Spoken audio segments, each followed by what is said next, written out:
কমলপুরে গঙ্গা পূজা, বারুণী স্নান এবং মেলার আয়োজনের উদ্যোগ জোরদার প্রস্তুতি চলছে। আয়োজকদের পাশাপাশি স্থানীয় সাধারণের মধ্যে আগাম ব্যাপক উৎসাহ।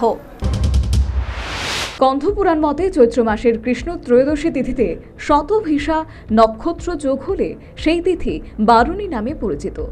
এই তিথিতে স্নান করলে বহু শত সূর্যগ্রহণের জন্য গঙ্গা স্নানের যে ফল, সেই ফল লাভ করা যায় বলে বর্ণিত। হিমালয় কন্যা গঙ্গার অপর নাম বারুণী।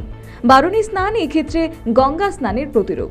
সে ধারায় এবার কমলপুর শহরে ইউথ রিক্রিয়েশন ক্লাবের উদ্যোগে আয়োজন করা হচ্ছে গঙ্গা পূজা, বারুণী স্নান ও মেলা। আগামী 27 মার্চ ধলাই নদীর ঘাটে গঙ্গা পূজা, বারুণী স্নান ও মেলার আয়োজন করা হচ্ছে। চলছে সার্বিক প্রস্তুতি। এই বারুণী স্নান ও মেলায় বিশেষ আকর্ষণ হিসেবে থাকবে মানব মূর্তি, ব্রহ্মা, বিষ্ণু, মহেশ্বর ও গঙ্গা। প্রথমবার এই বারুণী স্নান ও মেলার আয়োজন বলে জানালেন ইউথ রিক্রিয়েশন ক্লাবের সম্পাদক সঞ্জীব ঘোষ সরকার। তো এইবার প্রথম বছর আমরা বারুণী স্নানের জন্য সব রকমের ব্যবস্থা রেখেছি। গঙ্গা পূজার মাধ্যমে আমাদের এই বারুণী স্নানটা শুরু করব। আর তৎসঙ্গে অনেক পুরোহিত থাকবেন। তৎসঙ্গে মা বোনদের জন্য বাথরুমেরও ব্যবস্থা করেছি। তো সব মিলিয়ে এই বছর আমরা প্রথম, তাই কীরকম পুণ্যার্থী আসবে আমাদের তা জানা নেই। তো আশা রাখছি যে অনেক পুণ্যার্থীরাই আমাদের সঙ্গে সামিল হবেন এইবারের সেই বারুণী পুণ্যস্থানে।